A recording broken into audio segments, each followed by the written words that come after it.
यो क्याप्टेन बाको घर। पहिले जस्तो चहल पहल छैन, हाँसो ठट्टा छैन। 80 वर्षका पूर्णबहादुर रोकाहा मगर यही बस्छन्, जसलाई गाउँलेहरू स्नेह र सम्मानका साथ क्याप्टेन बा भनेर चिन्ने गर्दछन्।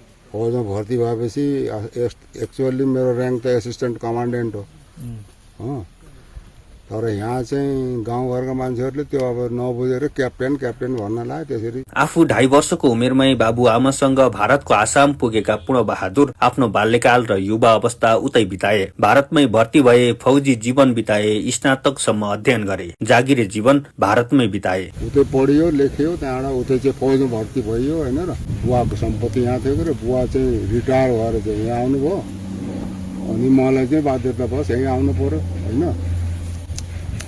यतै आएर चाहिँ अब यिनी बुवाका सम्पत्ति यिनी त उनको जग्गा जमिनहरू अब स्याहार्नु पर्यो र यतै बस्यो र यतै बिहा गरियो कि। कठोर अनुशासन र साहसले भरिएको उनको व्यक्तित्व गाउँमा फर्किएपछि पनि देखिन्थ्यो। फौजी पृष्ठभूमिकै कारण उनको चालढाल, बोली, निर्णय गर्ने शैली नै फरक थियो। गाउँमा कसैले क्याप्टेन बा आउँदैछन् भनेपछि एक प्रकारको सम्मान मिश्रित डरको वातावरण बन्थ्यो। निर्णयमा अडिग, काममा कडाई र मनभित्र गहिरो माया बोकेका व्यक्ति थिए क्याप्टेन बा। गाउँमै फर्किएपछि उनले औंठाछाप, औपचारिक शिक्षा समेत नभएकी तर जीवनको गहिरो ज्ञानले भरिपूर्ण ओम कुमारी रोका मगरसँग विवाह गरे। उनी भन्छन्, अनपढ हुनु अज्ञान हुनु होइन, श्रीमतीलाई उनले आफ्नो शक्ति ठान्थे। अब एउटा अनपढसित बिहा गरियो होइन र, अनि चाहिँ बिहा गरेर लगभग 58 वर्ष सँगै बस्यो। अनि सँगै बसेपछि चाहिँ मैले के सोचेँ भने अनपढ पनि ज्ञानी हुने रहेछन् भनेर सोचेँ कि होइन र। अब एउटा इन्डियाको ग्रेजुएट मान्छेसित बिल्कुलै अङ्गुठा छापले चाहिँ अब अनपढ छ तर ज्ञान उसको दुनियाँभरको हुने रहेछ भन्ने मैले अनुभव गरेँ कि। हामीले गऱ्यौँ फौजी तरिकामा गरिएको धेरै जस्तो काम होइन र। फौजी तरिका भन्नाले सारा चिज उही तरिकामा गएर नै सफल भयो अलिअलि कि होइन र। यतिको मैले त सेवा गर्न आएको, त्यत्रो साल त इन्डियालाई दिएँ होइन र। अब चाहिँ गाउँको लागि पनि दिनुपर्छ अब बाँकी उमेर भनेर यहीँ आएर बसियो होइन र। 3 छोरा 4 छोरी र करिब 20 नाति नातिनाले भरिएको घर अहिले भने सुनसान छ। तर समयले सबै कुरा बदलिदियो। श्रीमतीको निधन भयो, आफ्नो उमेर पनि बुढौलीले भेटायो। क्याप्टेन बा भित्रैबाट भत्किए। पहिले गाउँ समाजका हरेक कार्यक्रममा पुग्ने, सबैसँग घुलमिल हुने क्याप्टेन बा अहिले कमै बाहिर निस्कन्छन्। घरका भित्तामा सजिएका आफ्ना जवानीका तस्विरहरू छन्, साइडमै हार्दिक समवेदना लेखिएको श्रीमतीको फोटो छ। उनी भन्छन्, निद्रा लागेन भने फोटो हेर्छु, कुरा गर्छु, अनि बल्ल निद्रा आउँछ। एक्लै भयो भने अब म हुन त छोराले काठमाडौँमा बोलाइरहेको छ, म जान्न किन जान्न भनेपछि यही नै मेरो श्रीमती यहीँ छ कि जस्तो लाग्छ क्या। यही घरमा बिताइयो सँगै होइन र, यहीँ छ कि जस्तो लाग्छ। अरू के उसैको सम्झनामा निद लागेन भने बुढीलाई सम्झियो, ल सुताउनु पर्यो मलाई भन्ने होइन र।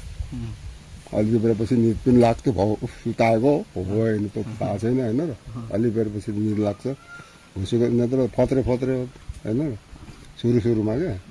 त्यहाँ धेरै अब भगवान्को नाम लिएर पनि भान्न नयाँ जाँडा बुढीको केही फोटो छकेर नदिनु उनीको लगाएर ल बस सुताउनु पऱ्यो। म त्यो हालत खराब भयो मेरो भनेपछि अब सुतको अलि बेरपछि झुक्क निद लाग्थ्यो। त्यस्तै काठमाडौँमा बसोबास गर्दै आएका छोराले भन्छन्, बाबा यतै आउनुहोस्। तर क्याप्टेन बा आफ्नो घर, आफ्नो माटो छोड्न तयार छैनन्। उनी भन्छन्, यो घरमै त मेरो सम्झना छन्। श्रीमतीको निधनपछि उनको जोस, जागर र हिम्मत सबै हराएको छ। उनी आफ्नो शक्ति नै श्रीमतीलाई मान्थे। जोसै छैन, किन हिम्मत हारिनु रहेछ कि। जीवनसाथी साथमा छ भने एकपल्ट जाने सबैलाई होइन र।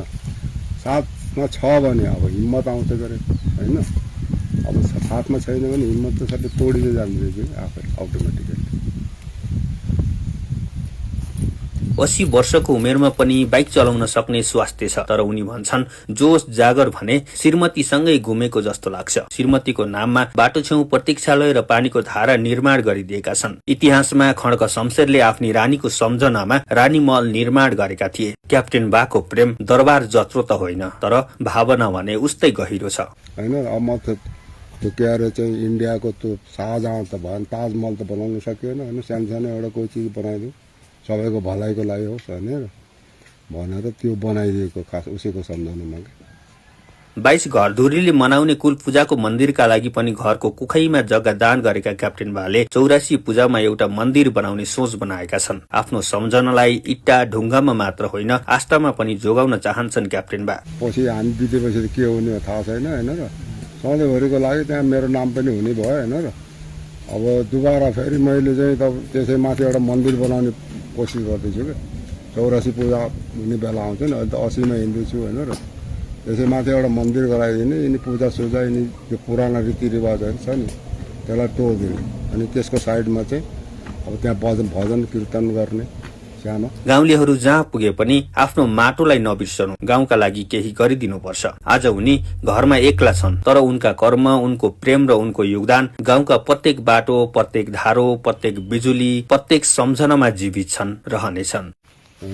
ठुल्ठुला पदमा भएका नेपालभित्रकै होइन र, उनले पनि चाहिँ आफ्नो गाउँमा आएर यहीँ जन्मेको, यहीँ हुर्केको, यहीँ पढेको होइन। म त उता पढेको, तर उनीहरू त यहीँ पढेको नि। उनले पनि त कमसेकम ठुला पदमा अहिले पनि छन् होइन, जस्तै आइजी बनाएको छ, उसले पनि केही न केही त गरिरहेछ होइन र। त्यस्तै अरू जति पनि अधिकृतहरू छन् नि, उनीहरूले पनि यस गाउँको लागि केही न थोरै गरेर नै धेरै हुन्छ नि त। सबैले सोच्दै पर राम्रो हुन्थ्यो भन्छु ती अधिकृतहरूलाई, अफिसरहरू छन् नि।